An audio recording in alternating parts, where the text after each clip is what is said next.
अस्सलाम वालेकुम सामीन, उम्मीद है आप सब खैरियत से होंगे। दोस्तों, आप लोग जानते होंगे एक दीवार के मुतल्लिक जिसके पास यहूदी खड़े होकर रोते हैं, दुआएं मांगते हैं। इस दीवार की हकीकत क्या है, आज की वीडियो में हम ये जानेंगे। ज़ेरे नज़र तस्वीर में जो दीवार नज़र आ रही है उसे दीवार गिरिया, मगरबी दीवार मतलब वेस्टर्न वॉल भी कहा जाता है। ये हैकल सुलेमानी का बकिया मानदा हिस्सा है। इसे यहूदियों के नज़दीक वही अहमियत हासिल है जो हिंदुओं के नज़दीक काशी की और मुसलमानों के नज़दीक मक्का मुकर्रमा की है। 2000 सालों से यहूदी यहाँ आकर रोते हैं, इसीलिए इसे दीवार गिरिया भी कहा जाता है। अब सवाल ये पैदा होता है, यहूदी यहाँ आकर आखिर क्यों रोते हैं? तो दोस्तों, इस बात को जानने के लिए हमें तारीख के कुछ अहम सफ़हात को पलटना होगा, जिसे यहूदियों की तारीख का सबसे अहम हिस्सा भी कहा जा सकता है। हैकल सुलेमानी से पहले यहूदियों के यहाँ किसी मशहूर हैकल या तामीर का तसव्वुर या वजूद नहीं था। ये लोग खैमों में खाना बदोशों की सी ज़िंदगी बसर करते। जिस खैमे में ताबूत सकीना रखा होता उस तरफ मुँह करके इबादत करते। ताबूत सकीना क्या है? रिवायात के मुताबिक ये ताबूत जिस लकड़ी से तैयार किया गया था उसे शमशाद कहते हैं और उसे जन्नत से आदम अलैहिस्सलाम के पास भेजा गया था। ये ताबूत नस्ल दर नस्ल अंबियाए किराम से होता हुआ हज़रत मूसा अलैहिस्सलाम तक पहुंचा। इस ताबूत में आसमान से नाजिल होने वाला मन्नो सलवा, मूसा अलैहिस्सलाम का असा और दीगर अंबियाए किराम की यादगारें थी। यहूदी इस ताबूत के ज़रिए हर मुश्किल का हल निकाला करते। दीगर अक़वाम से जंगों के वक्त इस ताबूत को लश्कर के आगे रखते और दुश्मनों पर फतह पाते। जब दाऊद अलैहिस्सलाम को बादशाहत अता हुई तो आपने अपने लिए महल तामीर किया। उस दिन आपको ख्याल आया, मैं खुद तो महल में रहता हूँ, लेकिन मेरी कौम का मुहाफिज यानी ताबूत सकीना खैमे में रखा होता है। चुनाचे आपने हैकल की तामीर का हुक्म दिया और इसकी तामीर का जिम्मा अपने बेटे सुलेमान अलैहिस्सलाम को दिया। सुलेमान अलैहिस्सलाम ने अपनी हुकूमत के चौथे साल इसकी तामीर शुरू की।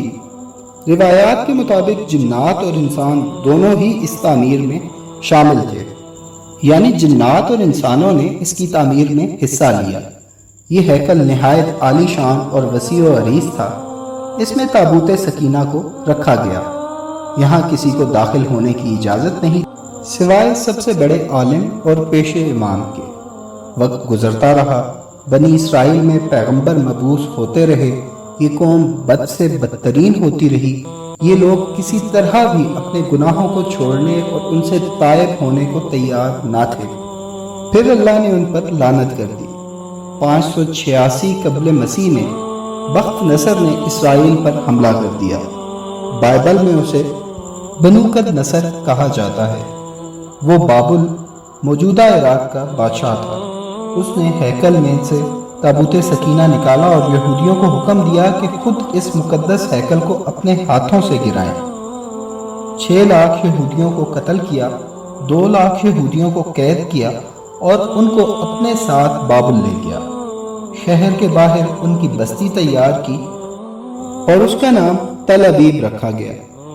70 साल तक वो लोग इस ख्वारी में रहे और उस दौरान ताबूत सकीना सफ़ाए हस्ती से मिटा रहा। दूसरी तरफ बख्त नसर ने ताबूत सकीना में मौजूद मुकद्दस अजायबात की शदीद बेहुरमती की। उसकी सज़ा उसे इस तरह मिली कि 540 कबल मसीह में ईरान के बादशाह साइरस ने बाबुल पर हमला कर दिया। उसे मुसलमानों के यहाँ जुल्करनैन के नाम से जाना जाता है।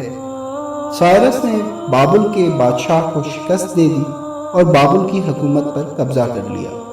वो एक नरम दिल और इंसाफ पसंद बादशाह था। उसने तल अबीब के तमाम कैदियों को रिहा कर दिया और उन्हें यरूशलेम जाने की इजाज़त दे दी। उसने ना सिर्फ हैकल की तामीर की इजाज़त दी बल्कि इसकी तामीर में मदद भी फराहम की। हैकल सुलेमानी तो तामीर हो गया, लेकिन इस बार इसमें ताबूत सकीना मौजूद ना था। ये बात आज तक मालूम ना हो सकी कि बख्त नसर ने इस ताबूत का क्या किया। कुछ लोगों का कहना है कि अल्लाह ताला ने उसे मज़ीद बेहुरमती से बचाने के लिए मौज़ाना तौर पर کسی محفوظ مقام پر پہنچا دیا تھا۔ اس کے بعد حضرت عیسیٰ علیہ السلام کے مصلوب ہونے کے 70 سال بعد پھر یہودیوں پر عذاب آیا۔ اس بار اس عذاب کا نام ٹائٹس تھا۔ یہ رومی جرنیل بخت نصر سے زیادہ ظالم تھا۔ اس نے ایک دن میں کئی لاکھ یہودیوں کا قتل عام کیا۔ ہیکل سلیمانی کی اینٹ سے اینٹ بجا دی اور یہودیوں کو یروشلم سے نکال باہر کیا۔ یہودی پوری دنیا میں بکھر کر رہ گئے۔ 18 یا 1900 سال بعد جب برطانیہ نے فلسطین پر قبضہ کیا تو یہاں یہودیوں کو آنے کی اجازت دی۔ اس جگہ انہوں نے اپنی ریاست اسرائیل قائم کی۔ یوں ہزاروں سال دھکے کھانے کے بعد یہ لعنت زدہ قوم ایک بار پھر ایک جگہ اکٹھی ہوئی۔ اس واقعے کے ہزاروں سال بعد بھی یہودی اس کو بھولے نہیں۔